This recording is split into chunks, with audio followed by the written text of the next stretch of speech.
Hi, everybody, and welcome to another version of 10 Words or Less, in which I ask brief questions of interesting people, and I request brief answers in return. Before I go on about that, though, I did want to slip in. I didn't tell my guest I was going to do this. I did want to slip in that I have a new book coming out.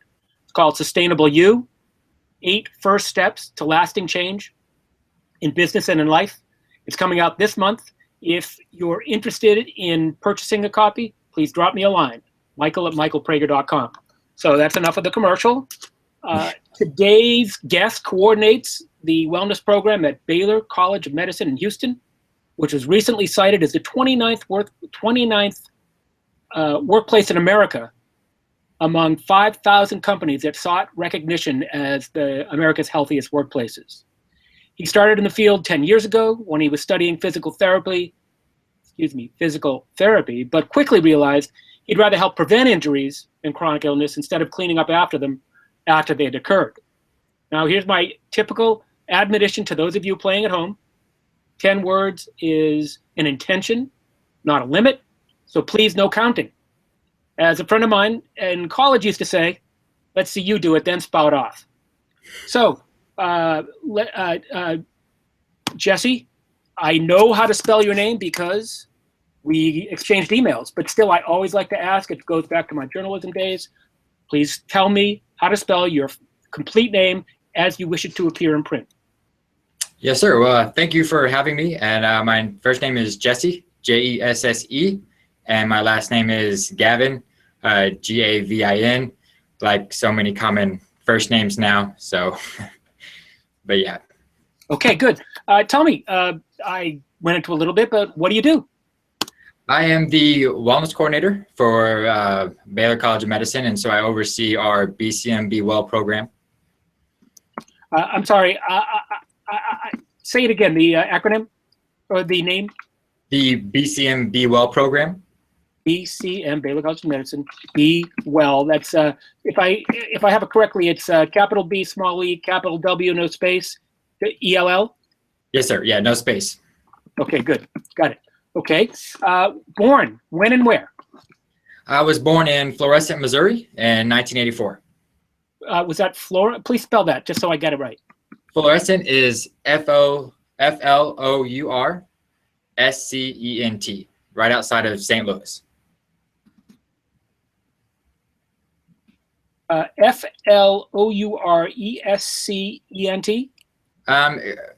Flour, like flour, and then scent, yeah. Scent. Oh, okay. I put an extra letter in there. Thank you. Missouri. And when did that happen? In 1984. You don't have to, but can you tell me your birthday?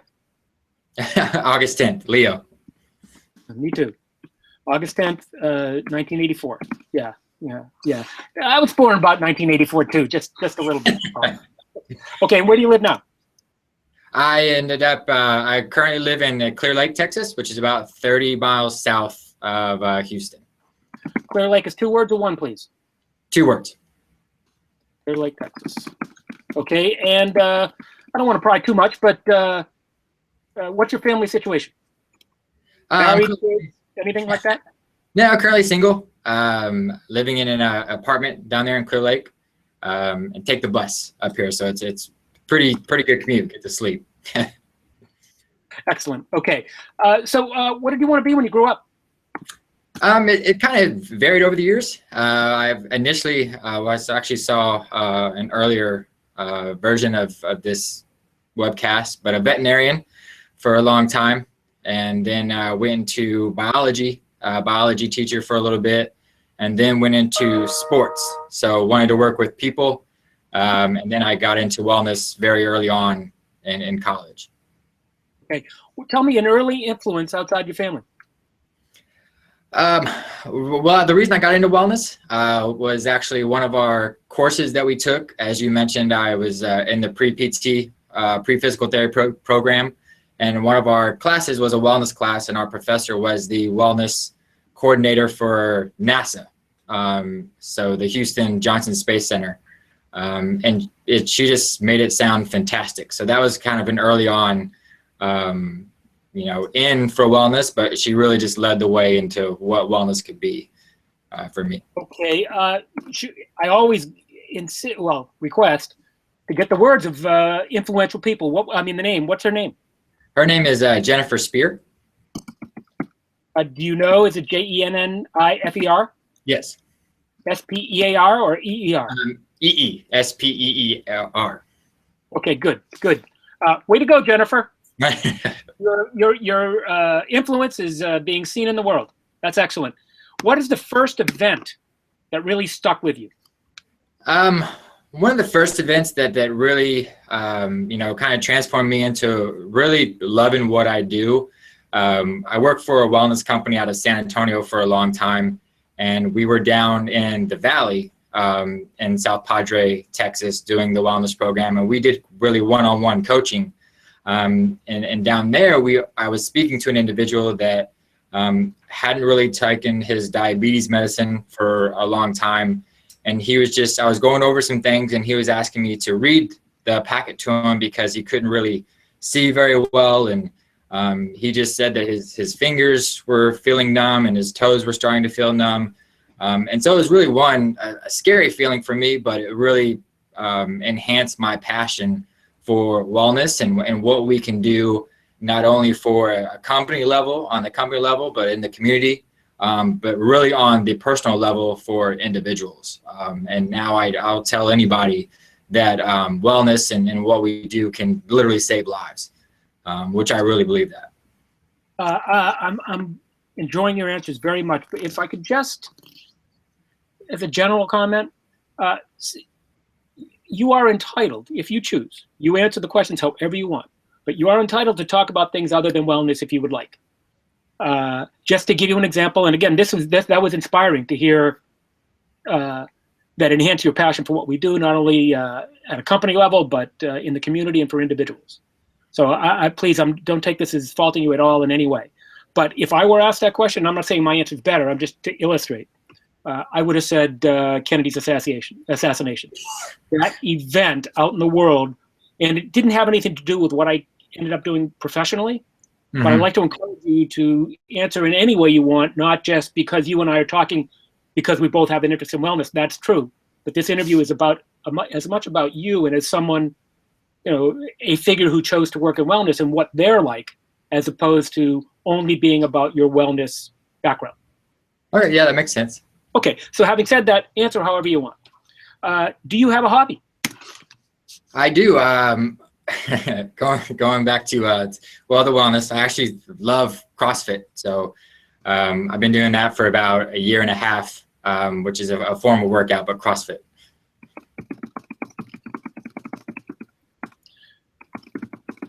What do you like most about it? I love the group aspect of it. It's I'm one that really doesn't like to work out by myself. I've tried that time and time again with always kind of the New Year's resolution group, but it's really helped me stick with it just because of the camaraderie and the group atmosphere of it.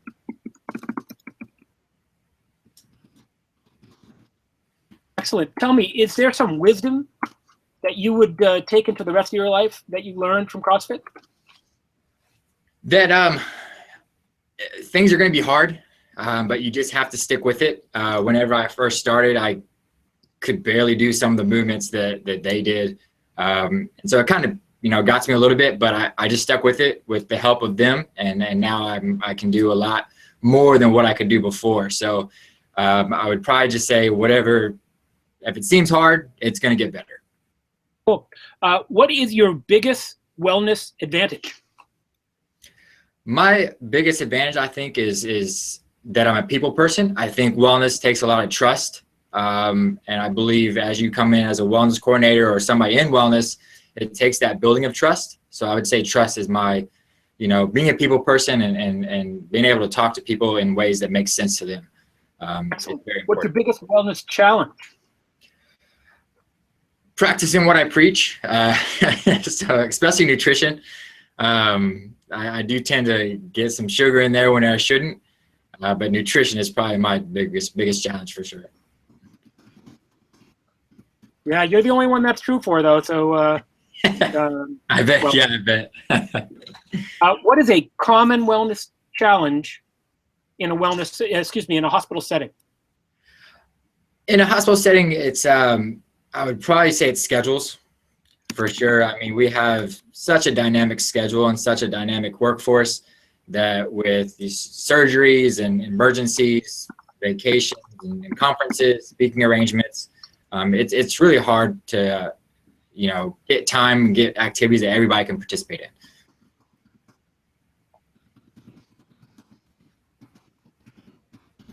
See how that would be. What makes the college's wellness program stand out? I mean, you were 29th in the country. That's pretty good. Yeah, thank you very much. We're very proud of it. I think one of the biggest things that make us stand out, one is our faculty and staff. We can pull from those resources, but another reason that we stand out, I believe, is our integration with our other departments. And so, our cancer center and diabetes and those type of chronic conditions, we have those resources here that we can pull from.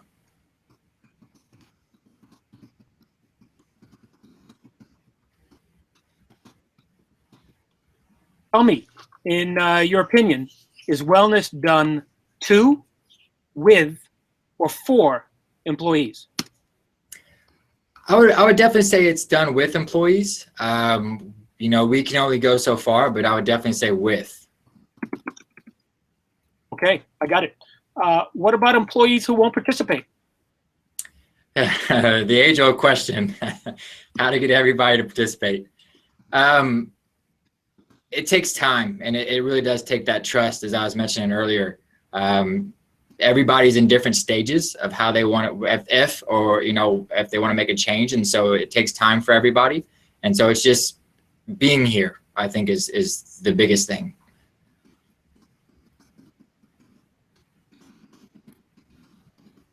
Okay, tell me some broad events. I'm thinking now beyond your walls. Some broad events that wellness is succeeding. The wellness outside these walls, how wellness is going to succeed? Yeah, not you traveled to what is the Employee Healthcare Congress, I think it's called. You were with people like you, and you may have some other ways in which you gain perspective on the industry, not just in the department you work in. Is there some broad evidence that wellness is succeeding? I really think so, especially on the individual level. It's always hard on the grand level, broader level, but just from the innovation that people are coming out with, that especially at that conference that I seen, and then not just from a wellness perspective, but from a benefits perspective. I just gained so much knowledge about what's going on out there with transparency and advocates that are helping consumers take better care of themselves in their healthcare.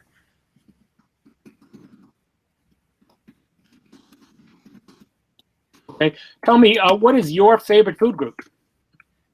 Protein. Protein. Sugar is a very, very close second to that. Eat in or take out? Pick one. Eat in. Okay. 2 wheels or 4 wheels? Oh, 4 for sure. Truck. I live in Texas.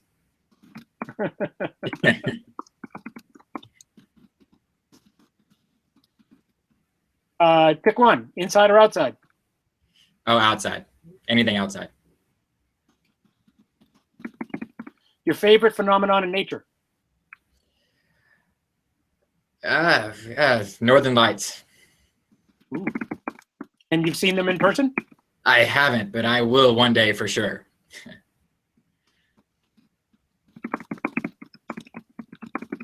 Good one. Yeah, me too. Haven't, definitely will. What did you do on New Year's Eve? Being Texas, we actually did a little country New Year's Eve, fireworks, bonfire, sitting on tailbed of trucks, and it just kind of hung out. It was a good time. Excellent. Tell me something that people don't understand. I believe that one of the things that I always say is how easy it is. It's just people try to make it so difficult and complicated. But just how easy it is to be healthy and to lead that life is just, it blows my mind every day.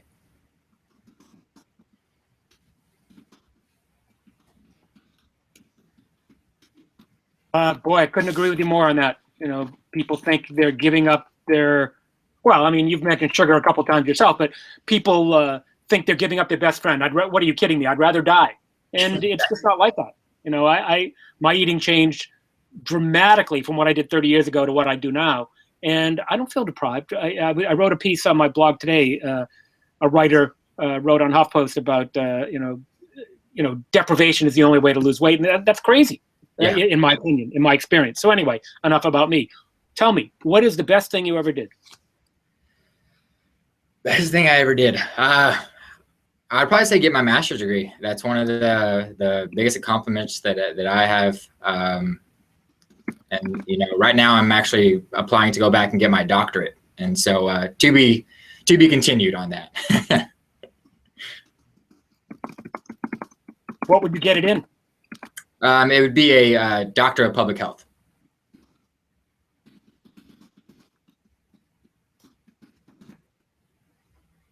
That's not MPH. That's PhD public health.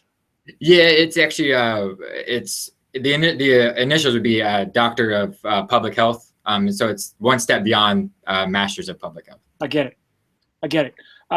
Excellent. What is the question I should have asked you that I didn't? What was that? What is the end? What is the question I should have asked you? That was the question. I think that the question, one of the biggest questions that we answer is, what do I do on a daily basis? I'm actually talking to you. My laptop is on a platform, a raise and lower platform, and then I'm also leaning on a kind of device that is midpoint between sitting and standing. So that's one of the things that I do on a daily basis is to increase my calorie burn, is to stand as much as possible in the workplace, which I think is so important these days. Excellent. Well, I have been enlightened by talking to you, Jesse. I appreciate your taking the time. As I explained earlier, I won't go through all the stuff that we talked about beforehand, but I guess viewers, by the time won't care if it's posted soon, because when they watch it, it'll already be posted. So never mind. This will be posted later on. We'll do a print version of this, and Jesse and I will agree on the edits before they're published. And I have nothing else to say, but thank you very much. Thank you, sir. Happy New Year to you. Hey, same to you. Bye-bye. Have a good day.